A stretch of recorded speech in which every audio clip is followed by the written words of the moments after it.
Depending on whether you skip around a little bit in the course or you take the lectures in order, you may have already seen some route redistribution.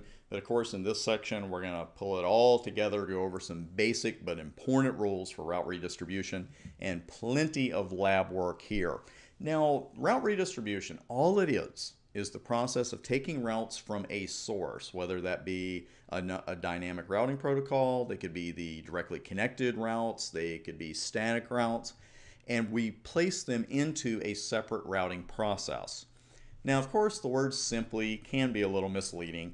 The basic configs you're going to see are very simple. And if you saw a little bit of route redistribution done, especially in the OSPF section, you thought, hey, that's pretty easy. There are just some rules and some design issues you have to watch out for. And the design being the first one. Now, the more route redistribution you have, of course, the greater the chance of a routing loop. And that's particularly true when you're redistributing between networks that have multiple entrance and exit points. And you can see here, I'm not saying this would definitely lead to a routing loop, but there's a good chance. And especially if, say, 1 is talking to 7, 2 is talking to 9, 8 is talking to 2. I didn't want to put arrows across there because I thought it would make us all just go a little bit nuts. But let's just say that we're redistributing routes from router 1 to router 3. We're taking some OSPF routes, putting them into EIGRP, and we send them over to router 3. Well, that would be fine, except this particular setup has 3 different entrance points. 1's talking to 3, 4 is talking to 2, and vice versa, and 5 is talking to 6. So what we want to do in this situation is prevent the routes that the EIGRP domain learned via OSPF, via route redistribution from 1 to 3, we want to stop those from going back into the OSPF domain at another point. Because again, I'm not guaranteeing this would lead to a routing loop, but it can. And it can get very ugly very fast. So that's one of the things we have to look out for. Granted, this is a much more complex route redistribution scenario than you're going to see in the CCNP. But those of you with your eyes on your IE number, you're definitely going to be working with something like that. But I'm telling you all of this because I want you to look out for it in production networks as well. Now, the seed metric. I've already mentioned this a couple times, and a couple of you are going, oh, he's going to talk about the seed metric again. Yes, I am, because it is a default value that's given to a redistributed route sometimes. This is where you have to watch the rules. And again, they're not complex. When we go over the EIGRP rules and the OSPF rules for route redistribution, nothing terribly complex here, but they are different. Because EIGRP is going to require the you-know-who's, the network admins, you and I, to set that seed metric. OSPF has the metric built in, but it leaves a little something else out. That's really it. They're not complex rules, but they are obviously very important rules because under certain circumstances, your routes would not be redistributed if you left something out, or you might not get all the routes you want. And we're going to see all of that live on the routers here pretty soon. Now, one thing I do want to show you right now on the equipment is one of the rules involving multiple instances of EIGRP on a single router.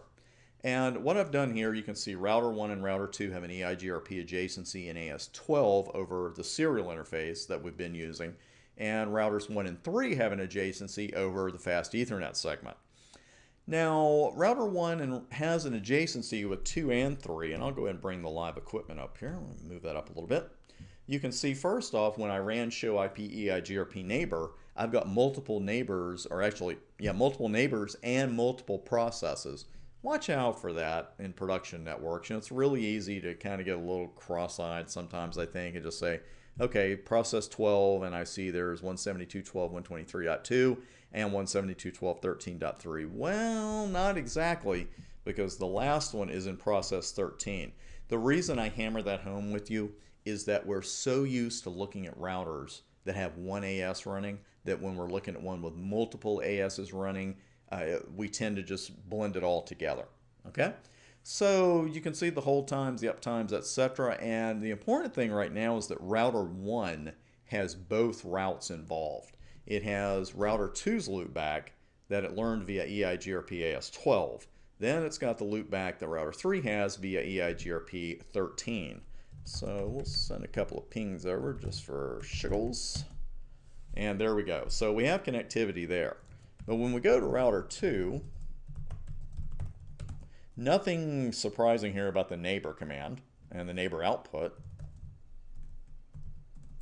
Try that again. But that might surprise you because we don't have a route. We do not have router 3's loopback in router 2's EIGRP table because EIGRP does not automatically redistribute between ASs on the same router. It doesn't happen. Now, just to verify, let's bring that back up. Sorry about that. Just to verify, as I like to say. There's the neighbor relationship with AS13 with router 1. And there you go. And again, there's no way that router 3 is going to have router 2's loopback in its table because that route was learned via a different AS. OSPF has the exact same rule. There's no auto redistribution between multiple OSPF processes on the same router. And we can look at this on the board because it's exactly the same lab. I'm just using OSPF instead of EIGRP. And you can see the router 1 has the adjacencies right there with show IP OSPF neighbor. It has the routes to 2 and 3, and routers 2 and 3 got nothing as far as show IP route OSPF goes. Because again, they're in separate OSPF processes. You and I, the network admins, have to make route redistribution happen. And speaking of that, I think that's what we're going to do. I'm going to set up the first of several route redistribution labs during the break. We'll be right back here on the next video, and we'll jump right into some more route redistribution lab work.